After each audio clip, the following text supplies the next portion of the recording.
And we're back for another Chalk or Not segment this week, talking about UFC 316, briefly going over every single matchup that I consider chalk.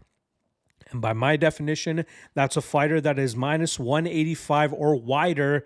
And in the instance for this card here, I believe we have 11 of the 13 fights with chalk in the fights. But I do have some live underdogs that I'd like to highlight and hopefully help you avoid any of the landmines that will be coming up in this UFC 316 card, so your parlays don't blow up in your face, or you're able to take advantage of some underdogs here and try to cash some extra tickets. Apologies for not dropping one for you guys last week. I had flown back to where I used to live, packed up the rest of my things, flown back here to my new place. So it was a very hectic week last week, but we're getting back on schedule this week. So I'm very happy to finally be back in place. I'll be even more happy. Or happier, I should say. Hopefully the grammar Nazis don't come after me. I'll be happier once I start getting my background up and start making it look a lot more professional. Even the camera, hard to really get it super focused and looking clean and crisp because of the lighting situation in here. But again, slowly hacking away at that, and you guys will see it transform over the next couple of weeks. All right. Let's get into this chalk or not segment. First matchup up we're going to talk about is Markel Mederos coming in at minus 225, going up against Mark the Shark Choinski, who's making his UFC debut on short notice here. Now, Choinski actually was scheduled to fight next week to defend his Anthony Pettis FC title, but gets the call up to the UFC and takes on a very tough Mederos here. Now, Mederos, solid striker, but we saw his grappling get kind of exposed last time around by Austin Hubbard, who's not known for his grappling, although he's improving it at this part of his career. But to see the success that he had against Mederos gives me a lot of hope in Choinski here, who's a three-time NCAA All-American and has shown off some solid grappling in his regional run so far, putting together an undefeated 8-0 record. And his BJJ game is really starting to catch up with his wrestling so that he can control opponents on the mat and find finishing positions. But I'm also impressed by his striking improvements, so he could definitely mask his takedowns very well. He has a lot of variety to his takedown approach as well, and I think that's going to cause Mederos some problems here, and it seems like the public is on the same side. You know, we saw Choinski closer to plus 270 earlier on in fight week, now finding himself down at plus 190. Clear action coming in on the UFC debutant, and I think for good reason. Thus, I'm going to have to put Mederos in the not chalk-worthy category. The second spot here we're going to talk about is Salkilld coming in at minus 450, going up against Ashmouz, who comes in as a pretty hefty underdog. I guess it'll be roughly around plus 350. His line is. Salkilld is one of my favorite prospects to come out of this past season's Dana White Contender Series. Very nasty Muay Thai striker, has a BJJ black belt as well, and has shown that he can battle back from adversity even when it seems like momentum is not going his way. But he's going up against a tough Ashmouz, who's often been overlooked and underrated. We know about his knockout power, just ask Sam Patterson, and we saw that he can grind tough opponents out like he did against Trevor Peek last time. He's a very strong and physical fire hydrant of a man, and just looking through his Instagram page, you can see that physicality and strength is something that he focuses a lot on so that he can make up for some of the shortcomings that he has in terms of his frame and size for this lightweight division. Not to mention, he trains out of a solid gym in K Dojo, which was originally known for Khabib Nurmagomedov when he had come over the pond before going over to American Kickboxing Academy, but also was the home of LFA welterweight champion Shamid Khan Magomedov. Ashmouz could definitely put a grappling pace, or at least a clinch physical pace on Salkilld that Salkilld may not be able to get away from. I'm picking Salkilld to win this fight, but minus 450 is just way too wide. We're talking about, between 80 and 85%, closer to that 80% indicated here for Salkilld. And I have to disagree. There are moments that Ashmouz can win and be a better minute winner by just pinning Salkilld up against the cage. And I think he's the stronger fighter, and that could definitely come into play here. So I'd be very wary about parlaying Salkilld in this fight. And I wouldn't mind a little bit of a shot on Ashmouz to be able to pull off the upset. We know he has the power. We know he has the strength. As long as he can crowd the space of Salkilld and keep him in uncomfortable positions, he can make this a very winnable fight for him. And then you're going to be kicking yourself for parlaying in minus 450 in Salkilld. Again, on paper, he should win. but you have to take odds and percentages into consideration here. And I just do not feel comfortable calling Salkilld a parlayable option here. So I'm going to put him in the not chalk-worthy category. The second fight, or the third fight here we're going to be talking about is Jusang Yu coming in at minus 450 going up against Jeka Saragih. Yu is a very fun addition to the UFC roster, coming in with an undefeated record, earning his contract with Dana White, looking for a fight show from back in December where he knocked out a road to UFC competitor in just under a minute and a half.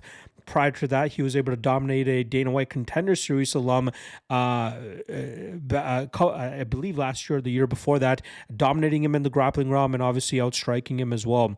Saragih, power puncher, that's really about it. He's trying to round out his game by training over there at MMA Fight Academy, which is known for a lot of high-level Cage Warriors prospects, but I just don't think they can do enough help and work for him to make up the deficit that he'll be up against with a lot of these UFC fighters.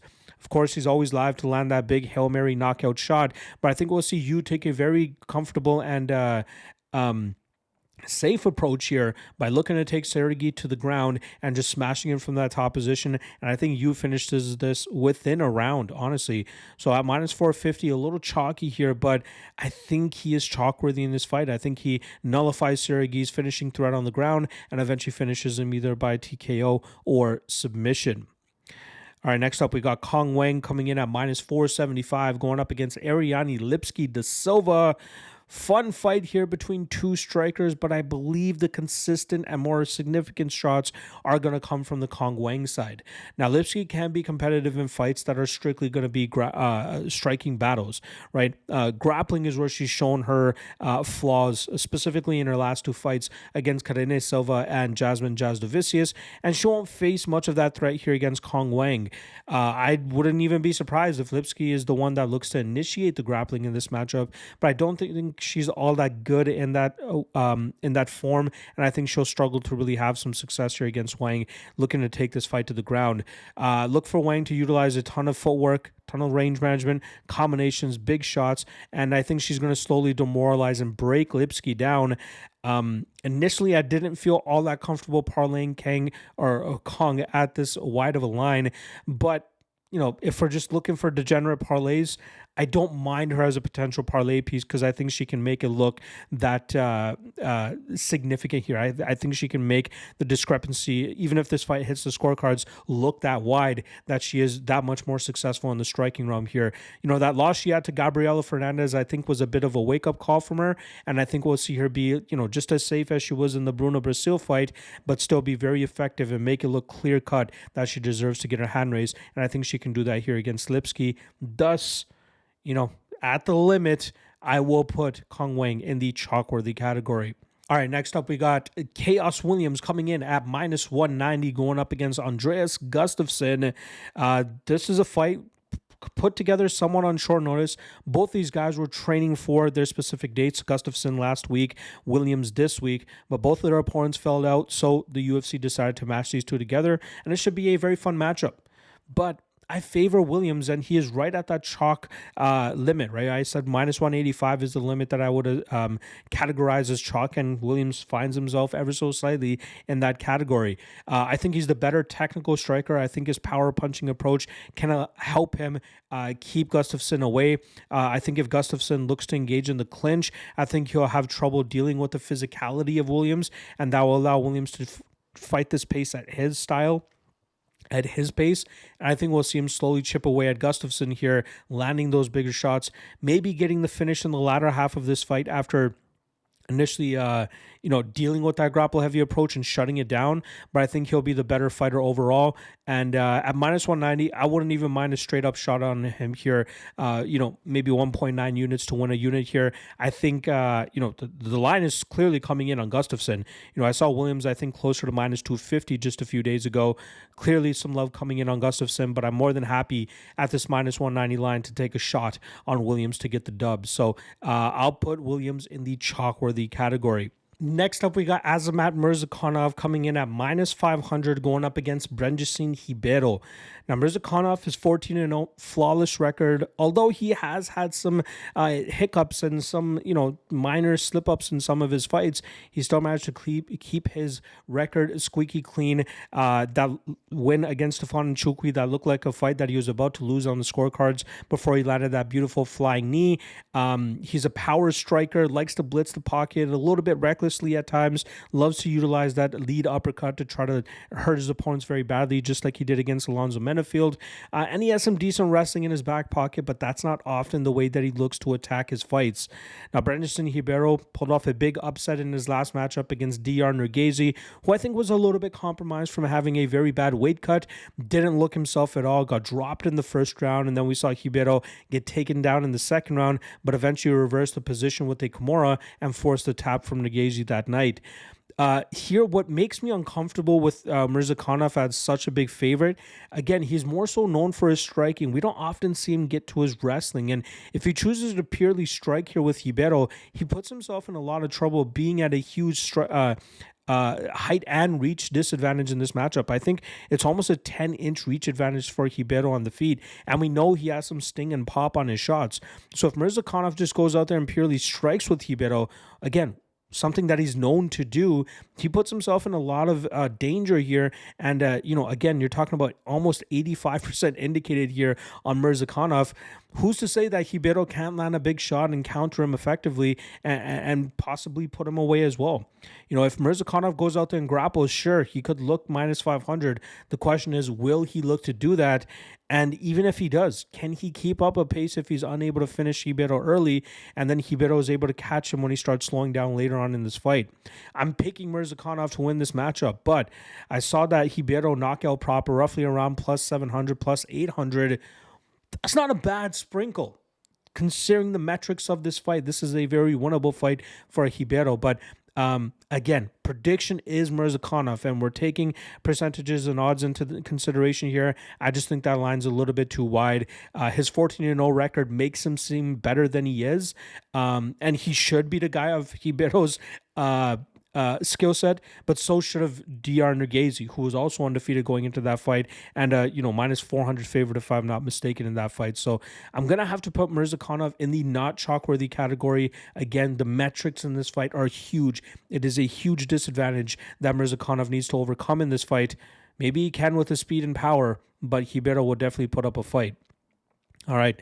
Next up, we got Joshua Van coming in at minus 550 going up against Bruno Silva. Very interesting matchup here, and obviously a lot of love coming in on Van.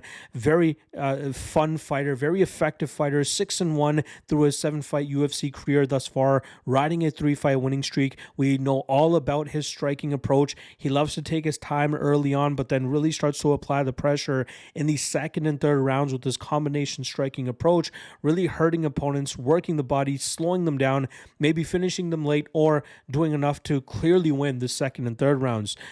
Silva, talented fighter in his own right, decent strength of schedule, solid calf kicker, good combination striking, BJJ black belt, but I think that he's going to struggle to get off on his game here against Van.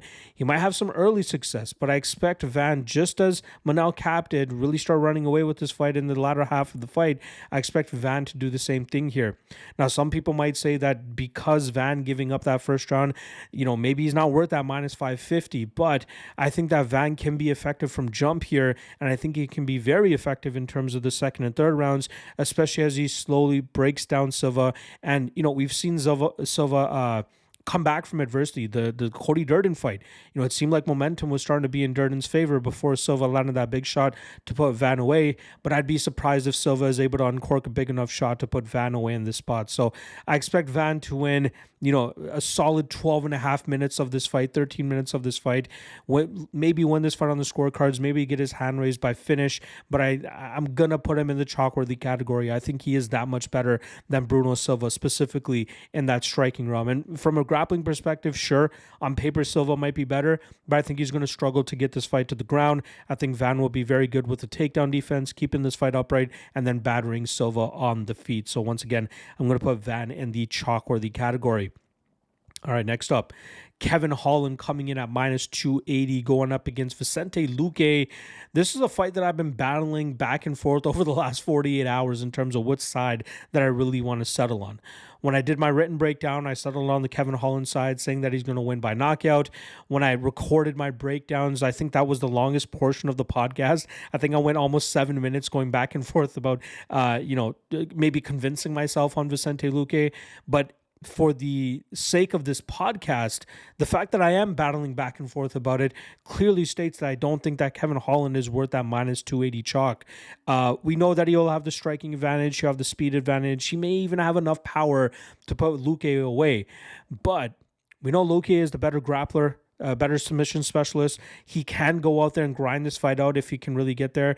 To me, the issue has kind of been his deteriorating durability. And if that's something that hinders him in this matchup, maybe Holland looks minus 300 in this fight if he's able to knock out Luque early. But if he doesn't, then things will start to get very iffy for him, especially if Luque start to get off on the takedowns and start to get some control. Do we rate Luque's wrestling better than what Gunnar Nelson was able to do against Holland? Maybe. And at that rate, plus 230, plus 240 on Luque would look pretty damn good should this fight hit the scorecards and he doesn't get put away. So I'm going to have to emphatically put Kevin Holland in the not chalk-worthy category, because if he doesn't finish Luque early here, things could look sketchy as this fight goes deeper, and especially if Luque starts completing takedowns. So Holland by knockout is my prediction, but I'm not going to be willing to invest in it at minus 280. All right. Next up, we got Joe Pyfer coming in at minus 355, going up against Kelvin Gastelum.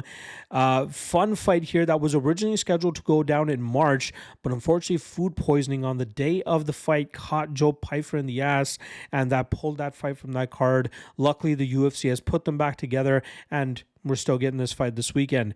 That night, I was on Gastelum. I think I got about plus 425.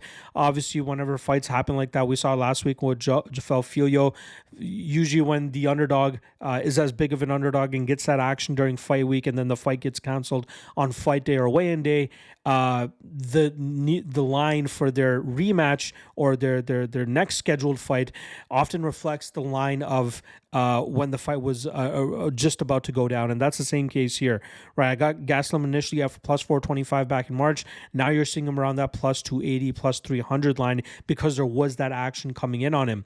And I agree with it, right? Pyfer is a guy that often thrives when he can finish opponents early.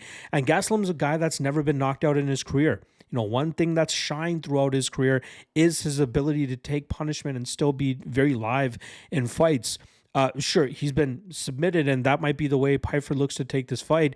But if he goes out there and fights how he normally does, which is to look to strike and land big power on his opponents, Gastelum will definitely throw a wrench in his plans there and be able to be effective in return with his own power, with his own wrestling, if that's what he wants to implement in this fight. So, there's no way in hell that I could say Pyfer is chalk-worthy at minus 355 against a guy that's as experienced and durable as Kelvin Gastelum. Thus, I'll put Joe Pyfer in the not chalk-worthy category. All right, co-main event here where we have the women's bantamweight title on the line as challenger Kayla Harrison comes in at minus 600 going up against Juliana Pena, who's looking to defend her title successfully for the first time. Unfortunately, there is a reason Kayla Harrison is minus 600 years, because she is much better than Juliana Pena, where Pena is normally better than her opponents. From the strength to the grappling to the judo to the wrestling to the BJJ, I think Kayla Harrison has Juliana Pena covered everywhere. I think the only way Pena wins this fight is if she creates chaos from jump. She crowds Kayla Harrison with a lot of big punches, looking to put that power on her, which she doesn't have too much of in the first place. And I think that's the only way she really wins this fight. Otherwise, Harrison is going to get to her grappling. She's going to get to her physicality, take Juliana Pena to the ground, and just smash her from that top position. I fully expect Kayla Harrison to finish her within 3 rounds, and I think she's going to look even better than minus 600. So I'll keep this one short and sweet. I think Kayla Harrison is chalk-worthy in this fight. And that brings us to the main event, the other bantamweight title fight that we have on the line, but in the men's division, as Merab Dvalishvili comes in at minus 265, going up against Sugar Sean O'Malley, who's looking to win the title back from the guy he lost it to back in September. Unfortunately, Merab's still in the prime of his career, a guy who has a style that everybody and their mother knows exactly what he's going to do, but he still goes out there and gets it done exactly how he wants to, and that's by applying a ton of pressure, a high pace, intense cardio, a lot of activity on the feet, multiple level changes, multiple takedown attempts, and it's just too much for his opponents to really process, which usually makes it hard to get off on their own offense. I like Dvalishvili here. I'm not counting out O'Malley completely, but I think at minus 265, I think this is an accurate line, and I think that Dvalishvili comes through here. I think he puts his pace on O'Malley just as he always does, wins this fight on the scorecards. Thus, I will put him in the chalk-worthy category. There you guys go. Chalk or not for UFC 316. Hopefully you guys appreciate this segment making the return. Hopefully it comes, becomes very fruitful for you guys this weekend with the advice in this podcast, or this segment, I should say. And I'll be back tomorrow for the quick picks version of the UFC 316 breakdowns. I'll see you guys then. Peace.